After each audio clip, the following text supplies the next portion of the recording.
but that doesn't mean they're the same as they are in the BABOX. So this is the BABOX list of requirements.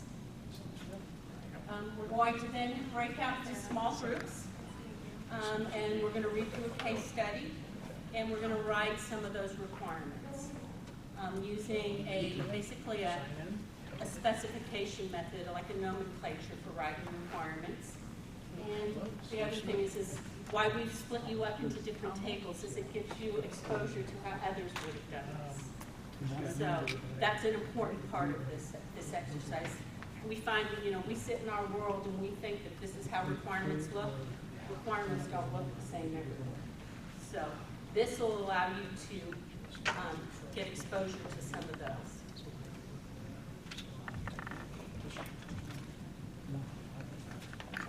Hey Keegan, do I have a remote slide turner? I can do it for you. I think we do have one of state management these days. So this really is, it's an IIBA meeting, so we're really gearing this towards the BABOC. The BABOC is a very general description of what a requirement is. The BABOC describes the requirement as a usable representation of the need. Does anyone have any ideas why they would have stated it that way? Why would we say it's a usable representation of the need? I mean, that's really generic. Hey, Marguerite. Yeah, there's a seat right here. And where was your seat here? There's a seat here. What we're waiting on is just to give you a little bit more about my background. Long time ago, I had a business, and I would go out and look at people's mail lists and help them determine what type of systems they need to meet postal code, barcoding things. I didn't know it at that time, but that was business analysis.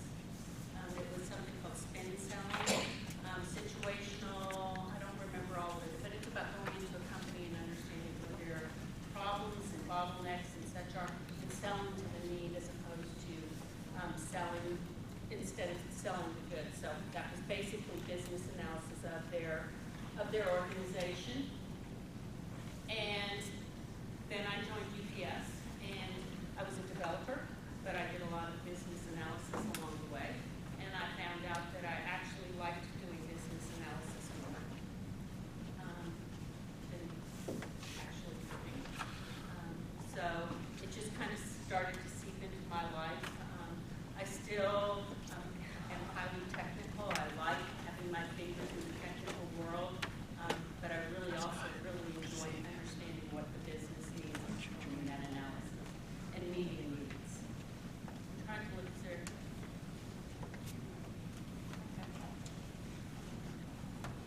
No, okay. We didn't have our discussion. Any ideas on why the BABOC describes a requirement as a usable representation of the need? They want to show how the user would actually do it. So if you look at the requirements that my company did even 5 years ago, it's a lot more technical of what the system actually needed to do. And now it's actually showing what the user, how the user would experience that. Any other reasons why we might do that? Can a screen mock-up be a requirement?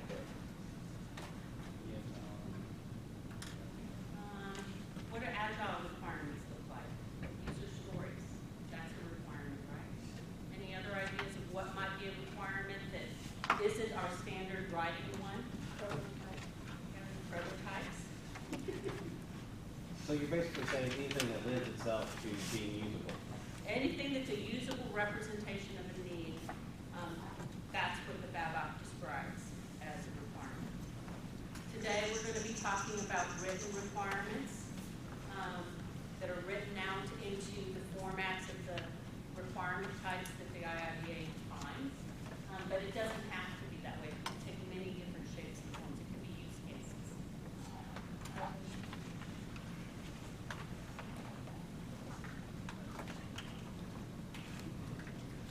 So,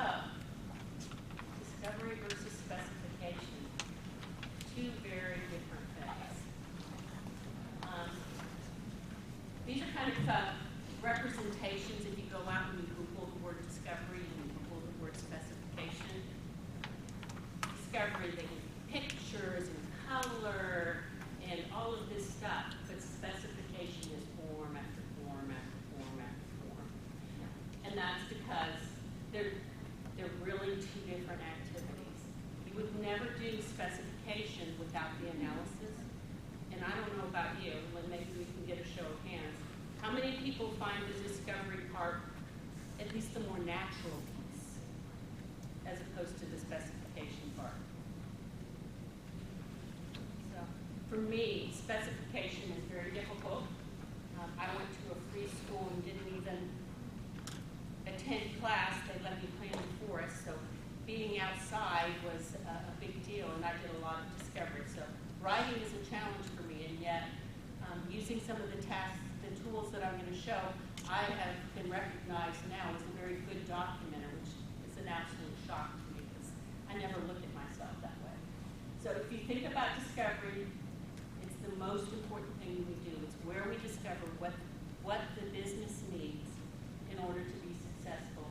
And specification is a meticulous, dry task that can be difficult, especially after you've been in that world with everything coming out of you.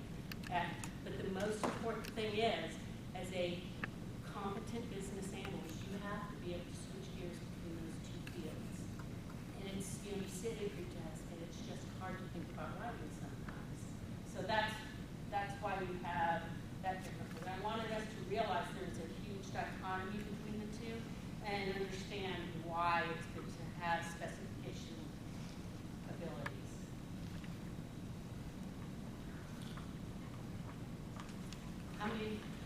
How many people have that? These are usually the words used to describe requirements. And I try not to use bullet points here and to try to go through those. I mean, that's a lot of words. They've got to be atomic, they've got to be correct, they've got to be feasible, they've got to be accurate, measurable, there's ones for stakeholders, there's the concise, all of these things. And it's difficult to achieve those things. Next slide. So in the end, what does a good requirement look like? And that's what we're going to talk about today. It's not a rule, it's not something that you have to use by, it's a tool that helps you switch those gears from the discovery to the specification. So, I've got a task for you guys. There's a case study in the back of your book, on your own, not in your groups. I want you to write down 3 different types of requirements that you know of from that case study. Just look through it, browse it. You don't have to go do the deep dive, but try and pick out some high-level, quick requirements in the study and write 3 of them. And if you can write what type you think they are based on your company, that would be great. You want us to write them on that page, or? You can write it on the page where this slide shows up, or even better, I put in Post-it notes, and if you didn't get some, I'll get you some. Go ahead and split them up. You can write them on a Post-it note, and that way you can move it. I'm going to do a Post-it note fan. Does anyone not get Post-it notes at your table? That's a big one. And you can take this out of the books if you want to. I mean, they're numbered so you can get it back. In my last class, almost everyone pulled them from their books to help them be able to look at things from multiple pages. And we're not going to share these. They're just for you to kind of put out a baseline to see if you do things differently, to see if having some sort of pattern helps you. And then we're going to have a discussion at the end. So if you want to share, you're more than welcome to. From the material. I mean, you should be able to pick some out pretty quickly. I mean, it's a try. It's at least to get you thinking about it and how you write requirements and what might be in before we go into the naming, the writing conventions.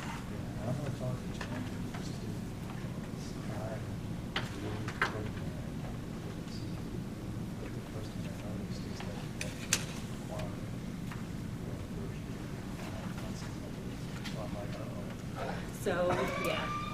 You still have time to take version 2. Okay. I don't remember how much time. Do any of you guys remember how much time we have to take till they get rid of the CBAP 2 version? Yeah, it's 6 months after they roll out the version 3 test. Okay, which is in January on paper, right? Maybe. Also, I've got, You've got a while. good, yeah, I've got taken like December, January. Yeah, you still have time. But I have not seen that definition of the requirement. Yeah. No, the definitions have changed between 2 and 3. Yeah. Remember, a requirement is a usable representation of the need, so you don't, I mean, it could be anything.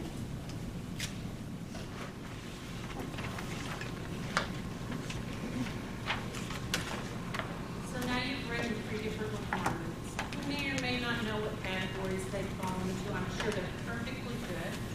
Keep in mind, it's about meeting the needs of your customers and making sure they understand it. This is what helps me, what we're going to move on to. As I said, I'm more of a verbal person than a writer, so I had to find tools that would help me capture this. I tend to work first from prototypes and screen mock-ups. That works well for me. But this is a writing pattern that I follow that I find it very helpful. And it's not exactly the same everywhere I work, but it's very similar to it. So the first thing we're going to talk about is where are the different places that you might encounter most of your different requirement types. Can anyone tell me what scope of study means? I was talking with my board, and this for me is like a term that I use all the time, but I came to realize it's not a common term with other groups. So tell me what you think scope of study is.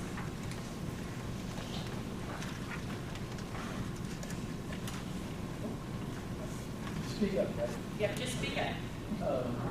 There's just a constraint that keep you from getting outside the bounds and you know, yeah. Almost right, not quite. Well, you said at the same time you have to recognize the bounds are, but you're not. Actually, scope of study has some fuzzy bounds because this is just what I'm looking at before I decide on what I'm doing. It's a lot more open. I'm trying to decide my bounds. The scope of study may be very broad, and then as you come in and know where you're going to do your solution, that's where it comes in. That's where you're going to narrow it. This more often is like your initiation or your feasibility, and so it's a lot more.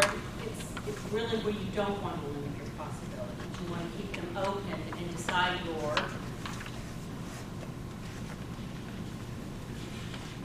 product or solution scope outside of that. Very often in waterfall, this is part of the project plan. Solution scope is very often where you narrow it and you want to stop that scope creep from happening. And that's a lot of control goes into that in your waterfall world. In the agile world, not so much. I mean, you're going to have your epic, but your lines on your product scope are a lot looser because you're really following the value as opposed to a schedule. You may have a date-driven project, but this is where you really start narrowing down. So now we go into our BABOK terms, and I'm going to catch up here. So, Yeah. question. So for scope of study of Jillian's garden, what would be the scope for Jillian's garden? The industry or the company? Probably the industry. I mean, because in Jillian's garden, this scope of study has kind of been firmed up. It would probably be based on the project statement. I need to work on my back-end processes. Help me out there. And you may, in your discovery process, it's not just submitting that form. It could also be managing something else within that. That you would have to do maybe some as-is process analysis and some different things. So the first type of requirement that the BABOK defines is the business requirement. BABOK 3 is new, so I'm still getting used to these. And the definition for that is statements of goals, objectives, outcomes, and that describe why a change has been initiated. They can apply to the whole of the enterprise a business area or a specific initiative. So, is that what you would think of business requirements in your company? No? What would you think? What that definition, what would it equate to for you? Where I'm working, I use the term business requirement for functional. Okay. So, this is way high above that, right? It's not even a statement of need yet, it's goals and objectives. Yeah, that's where I would put that, is in the goals and objectives section in our Yeah. format. But for Babcock, this is a business requirement, which for me, I have to admit, unlike you, I would have called this a goals and objectives, so this is a switch in my thinking too. When you're getting ready to sit for the CBAC though, it's not about how you do the work, it's about how they describe it in testing to their standards. So if you're thinking about that, it's really important to start familiarizing yourself. One of the things that, along with all the books that I've used for my research, I have the Babcock 3 up there. So on break, feel free to peruse those kinds of things. But yes, this is a new concept for me. Stakeholder requirements. A stakeholder requirement describes the needs of a stakeholder that must be met in order to achieve the business requirements. They may serve as a bridge between the business requirements and the solution requirements. Any thoughts on this one? Well, other than it's really the business. For you, it's a business requirement. Yes, at our company, that would be the business requirements. Any other thoughts? Okay, we're gonna have to get more concrete going on. I've had a cold and I'm drinking water, so next ones you're gonna have to. The next set of requirements that the Babcock defines are what we call solution requirements. And of those solution requirements, you have the functional requirements. Well, good news for me, this is what my company said a functional requirement was. So it describes the capabilities, qualities of a solution that meets the stakeholder requirements. They provide an appropriate level of detail to allow development. That's how I've got to provide. Whoops.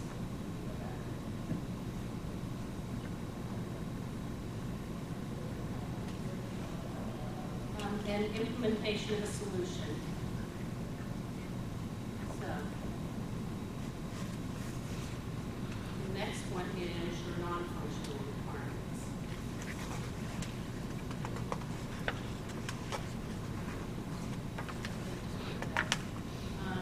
Non-functional requirements are quality and service requirements that do not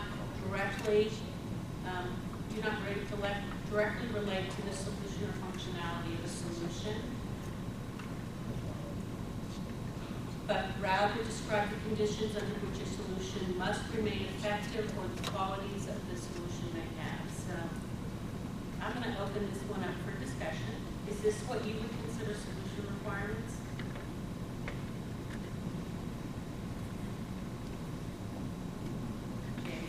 I've always been a little fuzzy on non-functional requirements.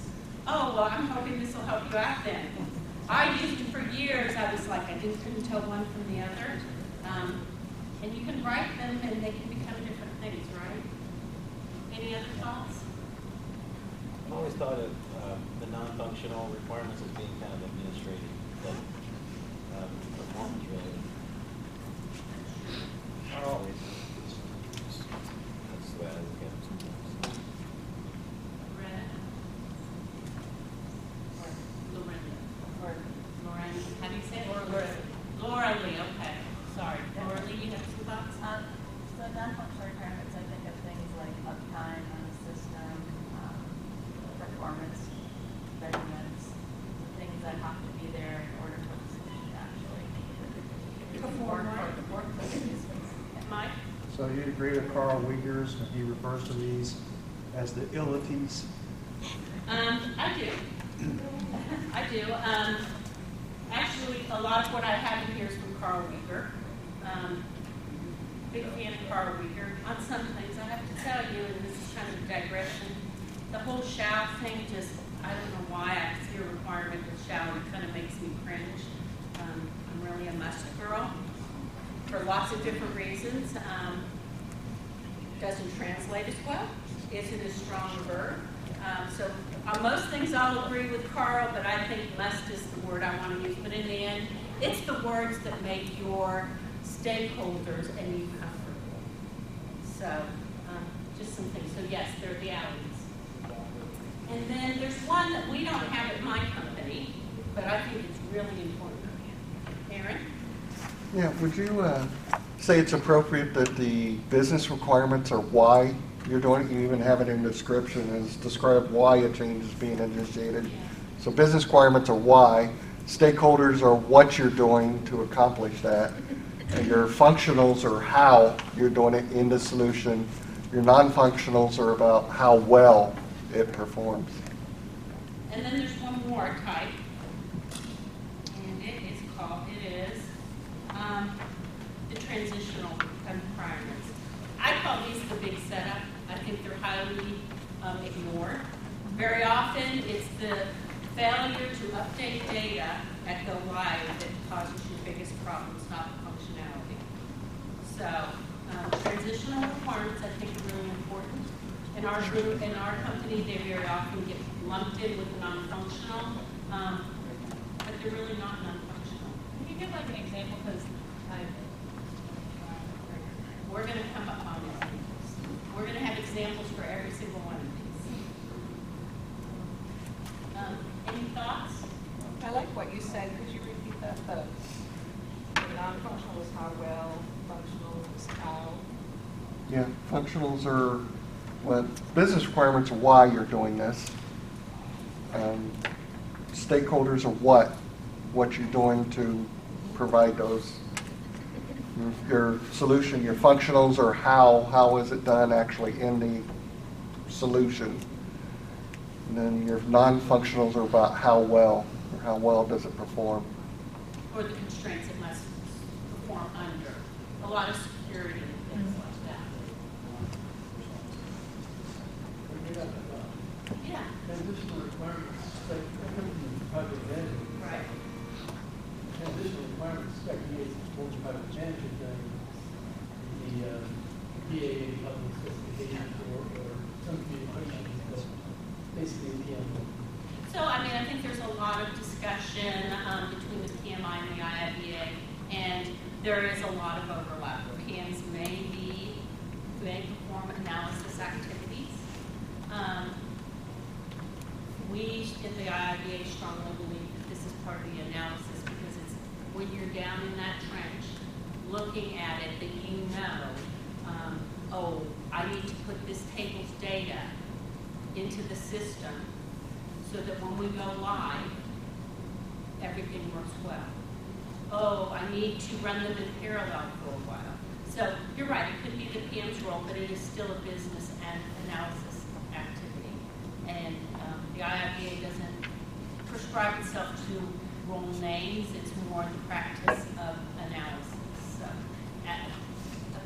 project managers perfectly capable of handling that. Go ahead. Another type of transitional requirement would be like training. Yeah. You've got users that have to be trained on how to use the new thing. How the new process integrates with stuff that's out there that's old process. Those are all transitional requirements. Any other ideas of what transitional requirements? Because I think this is kind of a new concept for some people. If you're interfacing with the government, you may have to do a test run and a QA run and like that before you actually go to production. So there may be some thresholds that need to That's be about met to testing. certify. Migration programs, if you got data you're migrating from one place to another, you need a migration program to actually migrate the data. But afterwards, it's no longer needed. It's like a one-time only. Transitional requirements by nature are temporal. They don't stick around. They're not part of, they're just a setup. They're there for a while and they'll go away. Transitional. It's a good conversation. A lot more to do. I think that for me, I've always known, I actually call some of my non-functional requirements in my company transitional requirements, even though we don't have that type, because I think it's a very important type. So those are the different places. Basically, your business requirements and your stakeholder requirements are going to be done during the scope of study.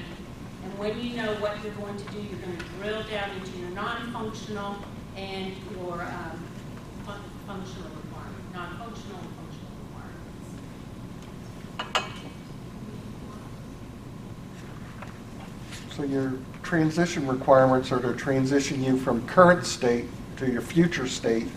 And once you're in future state, they're no longer needed. Agreed.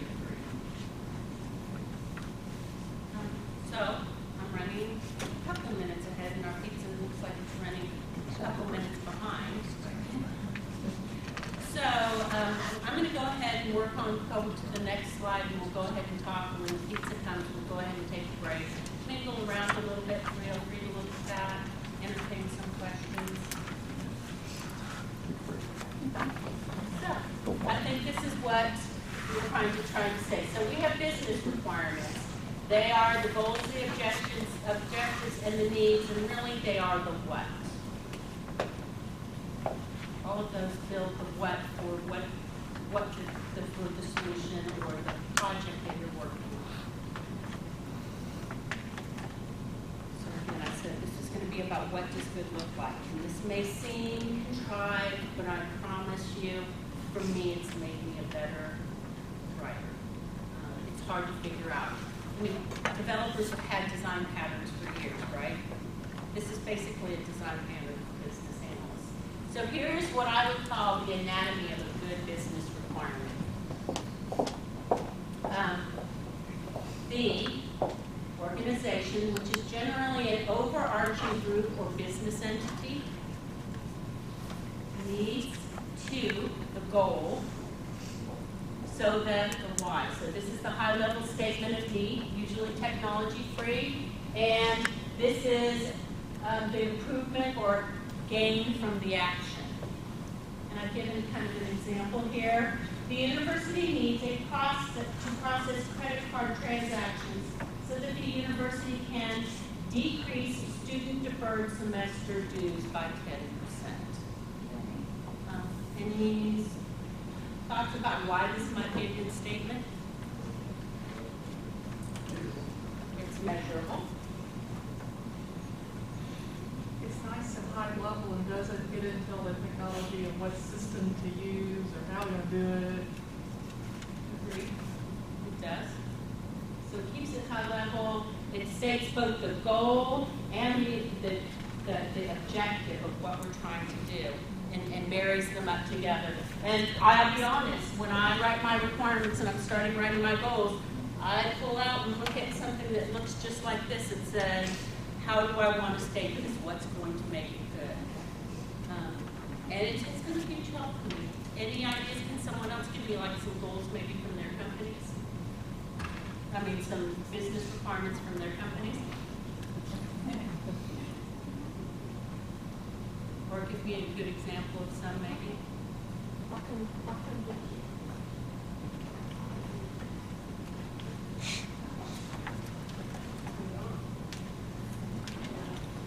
Stakeholder requirements. And I just have each one of these as an anatomy, and if you find that this works well for you or you think it's going to be working well for you, keep your workshop material on your desk when you go and write a requirement and you know you're writing functionals or stakeholder requirements, business requirements as they may be called in their group. Go ahead and pull this out and look at it. That's how I do it. It really does help. So, the anatomy of a good stakeholder requirement. We've stepped down a level. We have a user group, which is an aggregate user, a group, or a persona. We have an action statement that illustrates the need, desired action, and we have a qualifier. You don't always have a qualifier, but it's always good to add that if you can, if you have it. So don't stress over it if you can't find a qualifier.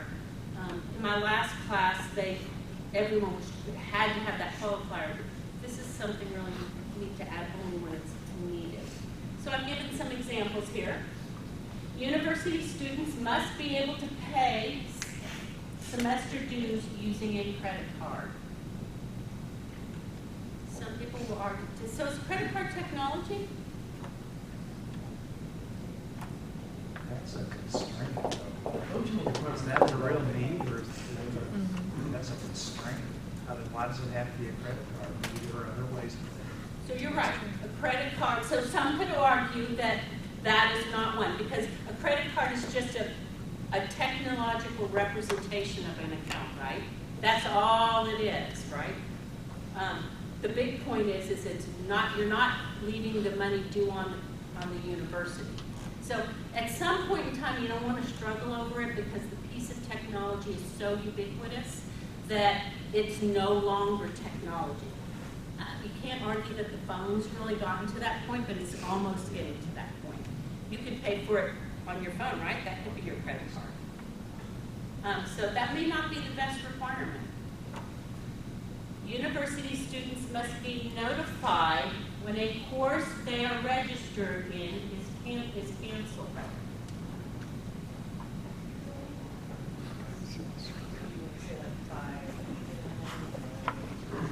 No, it's a business requirement, and it's a stakeholder requirement, so you don't have to say buy. Buy is the how. Course status is Could be. You may have 4 or 5 business requirements that say they must be notified when something else. So there may be a whole bunch of statuses that a student gets notified. But I think it's still a perfectly good requirement. It's a very detailed requirement, which brings us to another discussion. You might not need this detailed of a requirement. One of the reasons you may need it is if you're doing a commercial off-the-shelf box, commercial off-the-shelf.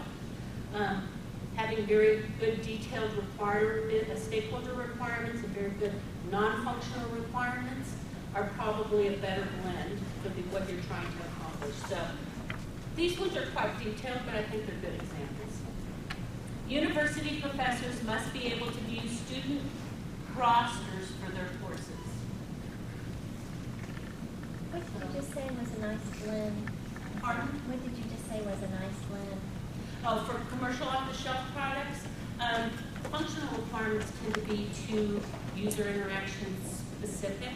So low-level, very specific business requirements, maybe to this level, along with really good non-functional requirements, usually make a good blend for a commercial off-the-shelf.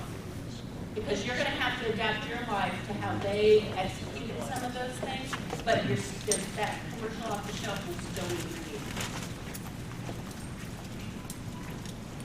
So I think you can take that second requirement and university students must be quickly notified when a course they're registered in is canceled so they can rearrange their schedule. Now it's got. So what's quickly? Yeah. That's non-functional, so you can specify within X number of days or some. Agreed. You could say quickly. You can put brackets around it, whatever quick, whatever you want to define quickly, but it also has the value statement so they can rearrange their schedule, allowing the university to not lose money from canceled courses. But for me, I've already stated that it might be too much. Requirements get overly wordy.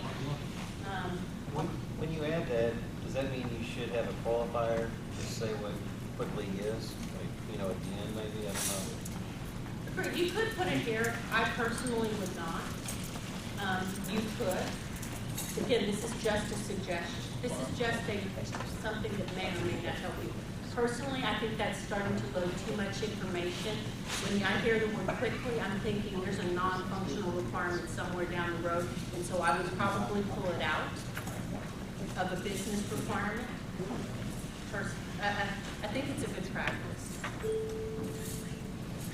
Any other questions about it?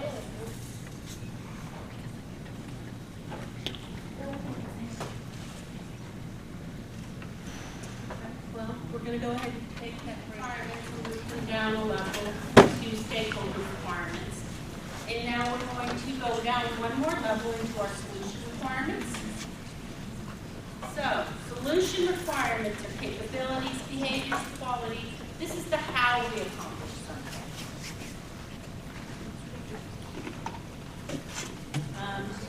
Because it's the how, and because very often our functional requirements describe systems, our specification of functional requirements is a lot more specific and has a lot more parts to it. So here's my anatomy of a good functional requirement.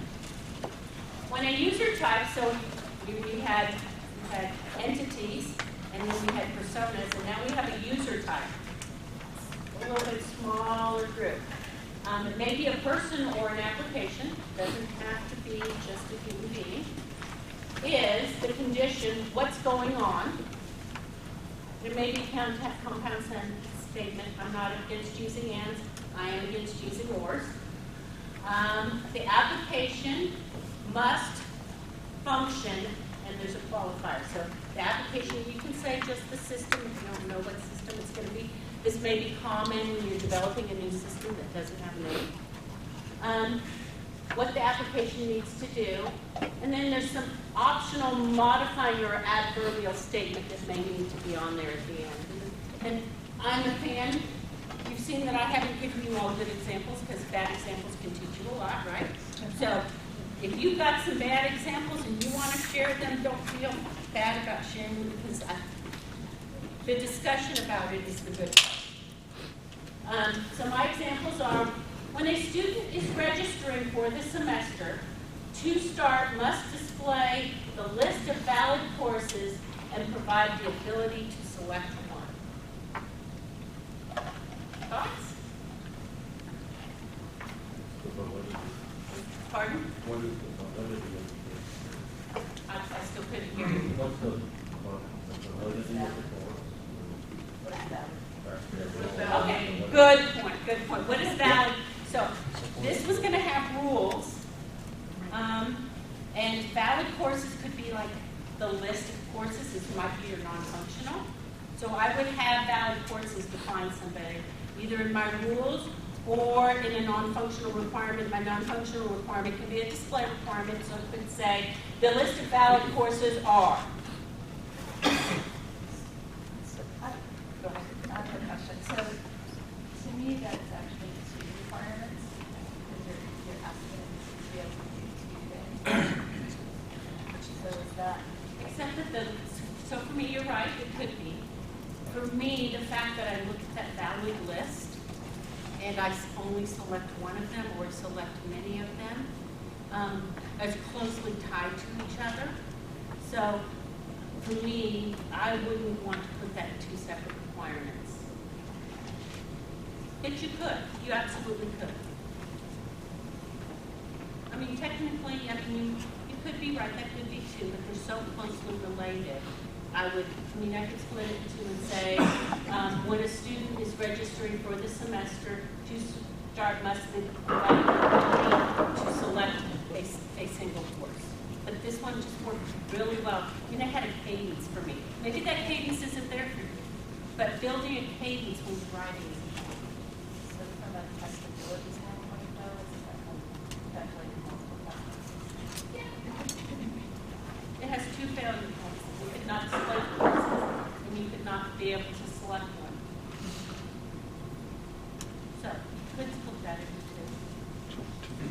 Any other thoughts on that? The other problem with that requirement is if you want them to be able to select more than one, you kind of got some conflicting requirements there. So agree. So maybe I'm wrong, maybe it's right, go ahead.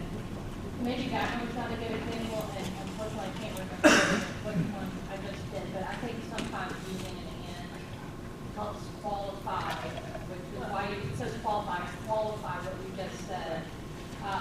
This might not be the best one, but I just did one that I feel would work here, but I can't remember what it was. But I do think that sometimes that and does qualify what you're saying. So keep in mind, these are guidelines. Me personally, let's pretend that I could select and register for more than one course at a time. this might be stretching it, but I really like it and it works well for me. I would say when a student is registering for the current semester, 2-Star must display the list of valid courses and the ability to select one, many, or all, or one, or out. I might do that. At some point, you gotta start splitting it up. This one seems to hold together well. Again, it's a guideline, not a rule. Any other thoughts about why that might not be a good requirement? So, if you wanted to split it into two, you absolutely could. But for me, I see the valid courses. I didn't say it was a drop-down box. I didn't say it was a multi-select box, but it gives some definite connotations that my selecting from that valid list and the ability to select one are closely aligned. I wouldn't take it much further than that. Any IUS students here? Because this is a play on word for my Indiana registration system. When 2-Star receives student payment confirmation from the credit card company, 2-Star must notify the student that the payment was accepted. So, any other ideas? How would you want to write some of these? Any other ideas for functional? On that first one, I think that might be a little bit not fair because it's not clear if you can select more than one time. So it says select one. Yeah, but I mean, can you keep selecting one and then you get another one and another Great. one? Oh, you've got a point. You know, we talked about the multiples, selecting multiples several times, and I thought that was the first thing that I went to. And I also wondered, it seems like that would be two different requirements. Like in one situation, you would be selecting one, but then a whole other, requirement may be that you're able to select multiple, and that has a different flow together. It may. Possibly. And you've got a point. I mean, it could be split into two. I personally think that it qualifies that, what I'm doing with that list of valid courses. Again, this is a guideline, not a rule. I think because I see something and I select it. For me, when I select one, I probably would have an additional rule. There's probably additional requirements around this. You're right. Out of context, it may not matter, or it may not make sense. In context, it may, or it still may not. So, I mean, you all have a valid point. That may should be two. I like You it. could also change the and to provide the ability to select at least one. Yep. That way you could open it up to that rule. So for me, if I said at least one, I would be afraid that that would be. Which one, but I think she was saying instead of saying and, you could have said two. And Right. then you're getting rid of the and, and you're still making your point of having to display the list and. So my friend Carl Wiggers is not against fans, so I'm just saying. No, I'm just saying, if you put two there, it's still making the point. Agree. You mentioned, like, on that one, you didn't list whether it goes in a list box or a drop-down box, the list of valid courses, is it just a list, or is it listing the instructor too? So that type of detail, where would that go, or would it go in here? Does it go in one of these requirement types we just mentioned, or is that? So I would probably have a non-functional requirement that matched this, that said the list of valid courses is the course number, the course name, and list out what those items are, so that you would then know the context around that valid list. When you have a proof of concept or a mock-up to go along with your verbiage I might. here, can't used very well. I might, but the point of this is I'm not designing, and I'm still leaving something open for the user experience or the application developer. A BA may or may not be the user experience expert. So do you really want to, radio button checkbox, they may have some better ideas. This still leaves it open for ideas during design. And that's a really great point. The system that I'm currently supporting is really quirky about how it can display things and like how many fields can even be in a form is limited. So it's really important to leave your functional requirements pretty loose so that the designer can say, okay, the system constrains us this way, so here's the options that you have. Right, but your company may want the VA to put a combo box in there. And if they want you to do that, go ahead and do that. This is one way, it's just a guideline, see if it helps you. A lot of times at our company, we'll use within our data element table, and it'll be a customer preference. So we'll say, you know, customer preference displays as such, and then we'll list what that might be. Now, whether or not the developer decides to go that route, that's all up for discussion, but at least we're noting the customer preference. Or we'll put it as a notation. Again, not wanting to constrain the developers or architects doing what they do, not stepping on toes, but walking that fine line to say, our customer would prefer this, however, I would contend that a VA ought to have some strong ties into that design, because sometimes just because you would develop an application doesn't make you a user expert. And in the absence of a true user expert experience person, your VA is probably the closest thing to that. So that's just one example. This is the one we're going to use for trying to do our story, but really good points. This might be two. I call this the Carl Luger's approach, my preferable way to do it. He would use shall, because shall indicates a functional requirement. Now, if we're going to use shall as a functional and should as a fact, that's a lot of interpretation to do, so I just must. Non-functional, you gotta start getting a little more, this is such a broad spectrum that the rules with it are. Can I just real quick go back? I want to throw this out to the group. If there is if the user has the option to do something or not. Meaning if it's an optional or required element? Right. The user may blah, blah, blah. So that would probably be maybe another requirement or rule. Could be it that says when a student is registering for the semester to start, must require the user to select at least one course or something like that. So there's other rules, there's other requirements that I would have around it, yes. I mean, but would that be another type of, would you write a requirement that way? I would probably put that as a rule personally because it's a decision point. But I don't know. It really depends. You could do it either as a rule or as another functional. But I would definitely specify it as either a rule or a functional. Any other thoughts on that topic? It could come from all the years I've done use cases, but when I'm thinking, my mental model of a functional requirement is always user does something, the system responds. Right.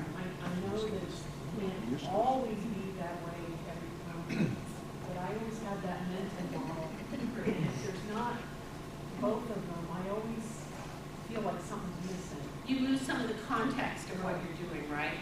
And it can happen anywhere. And that's the problem. This allows you to know exactly who and when it's happening.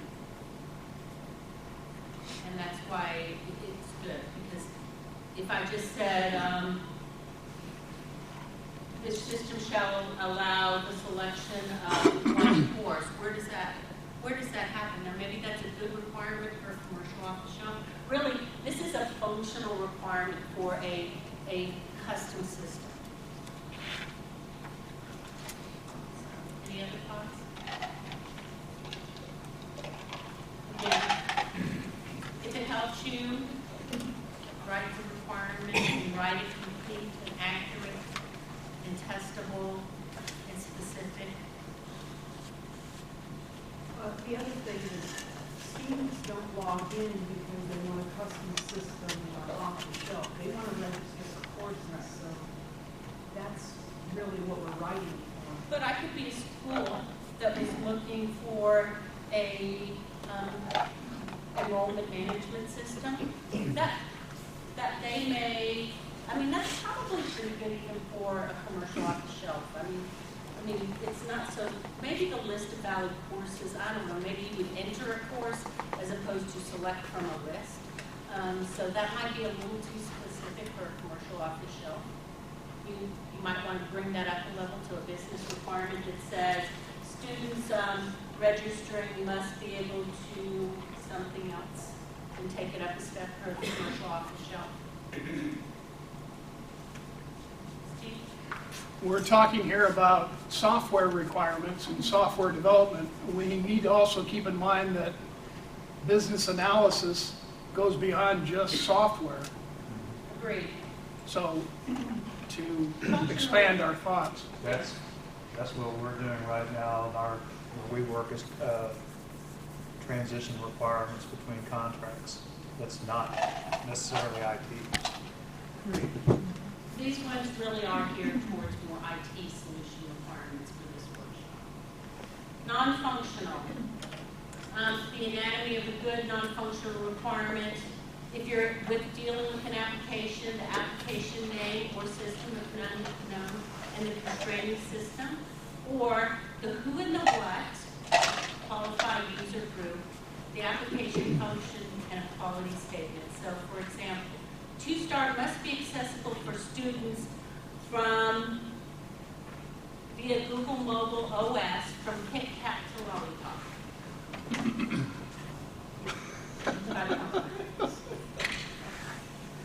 Are you laughing? I mean, it's just saying I have to operate within those parameters, right?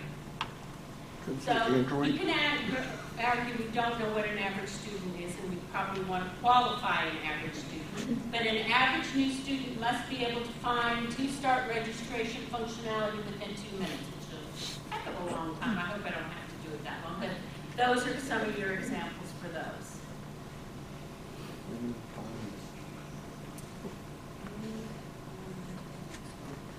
Trying to get you guys into the work session, into the group. This is taking longer than I thought. So we're in the transitional requirements. These are sometimes called the ugly stepchild requirements because we don't write them a lot. These are, well, may not be evident. They're really important because these are the things that will cause difficult go-lives and consistent problems over time. It's the things where your accounts get out of balance, you don't do them. I call it the big setup, maybe like the Big Lebowski, I don't know. So, transitional requirements are even more kind of free-flowing, and I just say a when. It's really important to say when and a task. Because they're transitional in nature and they don't last forever, the when is very important. So, prior to go live, a one-time load of student data must be extracted from 0-star application and loaded to the 2-star application. We don't want to key in for all of those. There's a slight glitch in at least some of your books, and that is not. It isn't? No, it's a duplicate of page 13. You would get repeated and non-functional. Copy problem. Sorry, I'll fix that.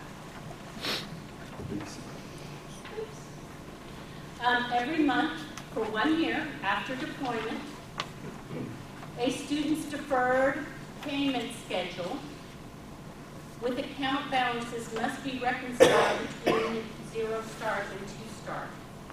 So this would stop your persistent problems of losing transactions and having accounts that maybe should have been getting money but aren't getting money. So these are why some of these are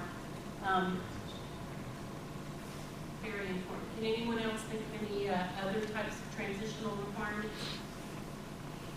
Because I think they're really important. Response time. 5 days prior to deployment, PSN must be informed.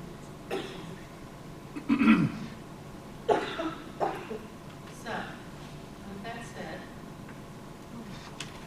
work together in groups, reading this study, and there's not a heck of a lot of time left, so let's see if we can't do it in 20 minutes. That'll put us at 5 to 9. Try and use that pattern for the requirements and write some of those requirements. I belong to the traffic department, so if you have any questions, ask me. I'm a stakeholder and I'll be able to hopefully answer it for you. And I do apologize for that, all right? I must us to cut and paste aside So if you guys look at on page 17, 16, there's instructions on how to do that. What you guys need to do. Discuss it in your groups. Write one of each type of requirement if you can find them. From business. You can use your imagination and make it anything as long as it kind of fits in the framework. I mean, there's no bounds for it. So if you thought there was a good requirement for the group, write it. From business stakeholder. Yep.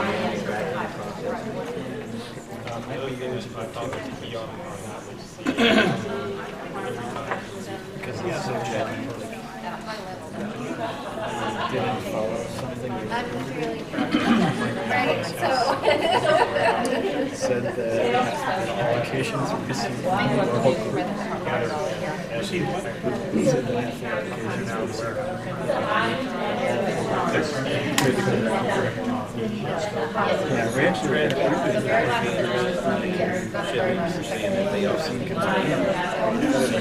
it's not worse than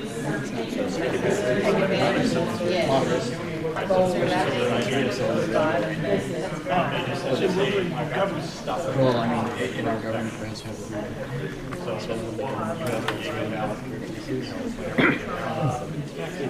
if you think you're not leaving that good area, because that's just QC X and arbitrary. However, we've been doing a lot. We're trying to do a lot more fashion. Because we're trying to get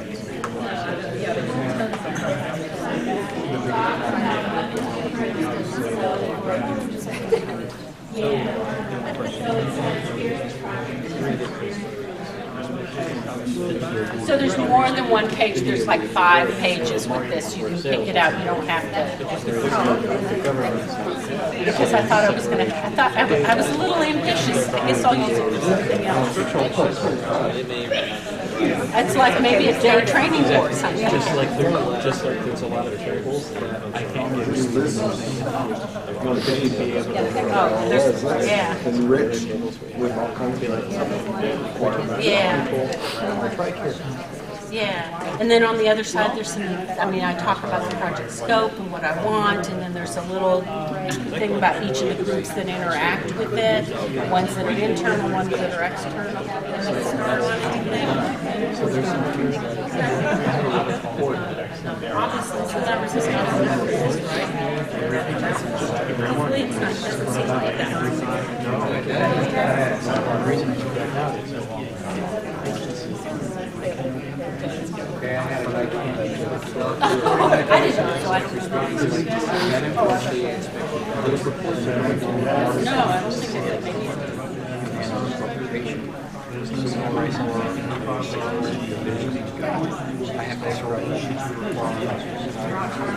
Because I'm not allowed to send it to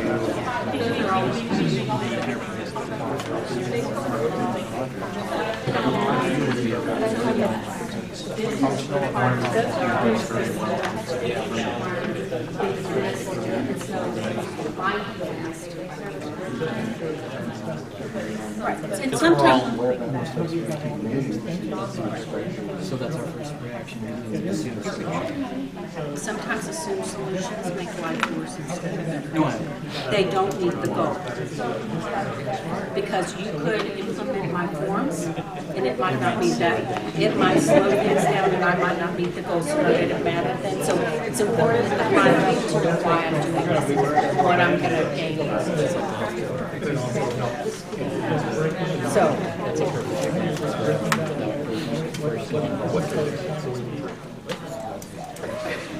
Hopefully, even if you didn't get all of your requirements written, hopefully it started a really good conversation. You probably find that you all didn't agree. And again, this is just a framework for me.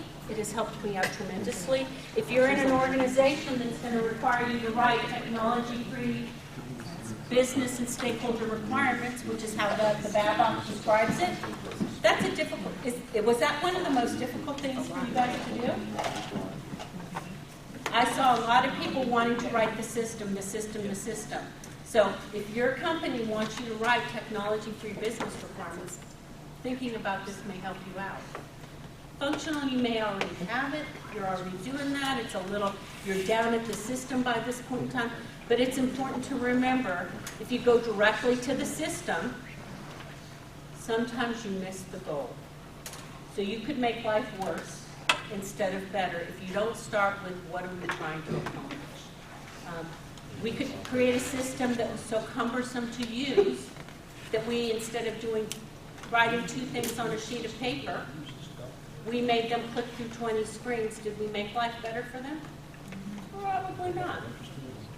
So it's hard. It's not easy. Writing requirements is hard work. This is an example. Use it if it helps you. They do stay pretty much true to the BABOK, so I aligned them with the BABOK. I welcome you to look at that. I have my books. The back of the book has my sources, some of the sources that I've looked at. So if you turn beyond that, you'll see both the online references.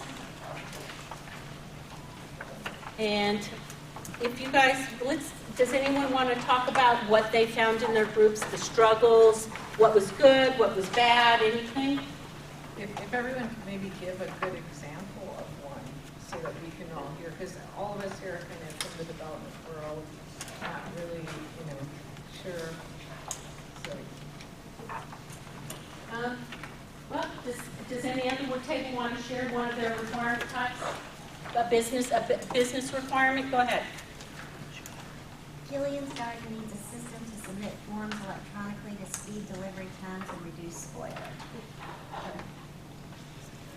Any thoughts on that requirement? Under more stakeholder.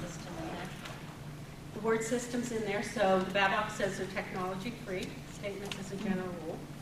So the system probably doesn't need to be in there. And so I would say Jillian's garden needs to improve their USDA submission process to reduce spoilage by 10%. It's all in there. That way, when anyone walking into it will know, what are we trying to accomplish? We want to save 10% of our spoilage, and we want to do this by improving our USDA inspection submission process. You even take that up a notch and say we want to improve the speed or the time it takes from the produce to hit the dock to it hits our customers. Agreed. Because that really covers the whole flow of the in and out. Agreed. Might not be measurable though. You could winnow that down Yeah. to make it measurable Yeah. and put some parameters around it. That's Agreed. So you could have made up a number that said we want to do this. Because when you're doing things like this, all the information isn't in there, so you can pretend like you're the SME. So absolutely putting measurement in there. if you know that it typically takes 2 weeks, you could say you want it down to a week or Agreed. 4 days or whatever, Agreed. so you could easy enough to put numbers around it. Agreed. Anyone have a stakeholder requirement they want to share?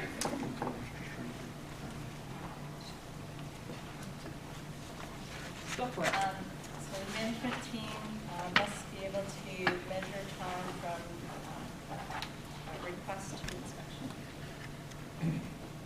Agreed. They must be able to measure the time. There were some statements in there about the web tool needed to have some data analytics so that we would know what was going on. So, agreed. And you need to be able to measure your. So how many people have functional requirements? I bet there's lots of those out there. Anyone want to share a functional requirement?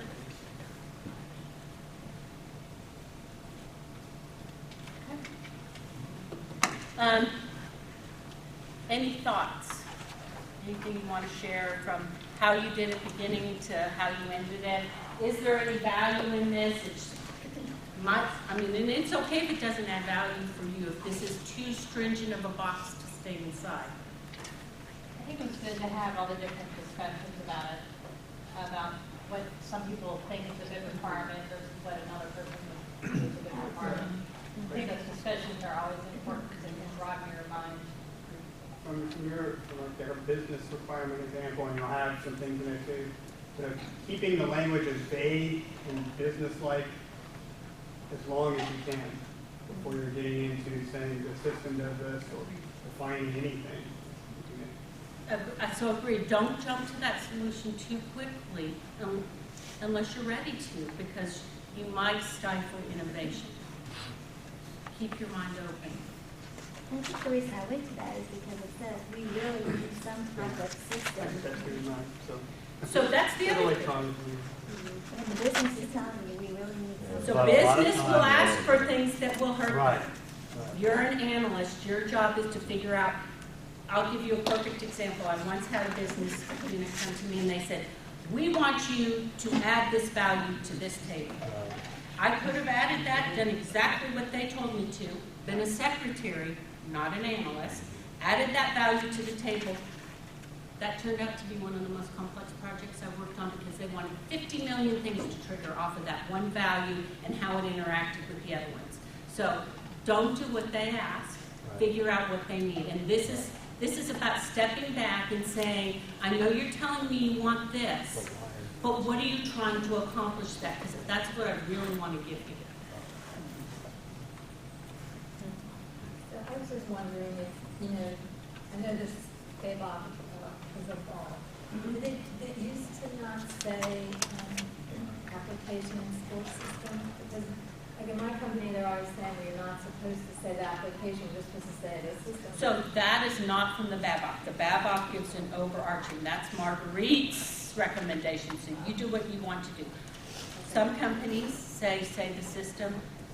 Well, the problem is that we have numerous systems, and when you just say the system, you can't tell which system, So, I mean, but we're always told to not say the application, but without saying the application, then sometimes the applicant doesn't know what But on their Can I respond to that? Yeah. So I worked on follow-up for several projects that we had to implement. I worked for a bank, and I had to implement some stuff on behalf of the CFPB, which seems to, we have to do that every week or so. But enough political commentary. When I was doing the follow-up work, I was looking at what was done and what was needed, and learned about some other things that were available. So the application that I worked in, we said, well, we must use this application to solve these problems. Oh no, they could have been solved with a spreadsheet and a change in the workflow system that was totally outside our purview, and pulling down a document from a website that the CFPB put up and mailing it to the customer. Agreed. Instead, we put in 10,000 hours of work. Agreed. So there was an example of we go to a system and it turns out the system wasn't the best solution. Another thing is it really depends. In all things BA, everything depends. Conversely, you could have a requirement that needs to get implemented in 2 systems.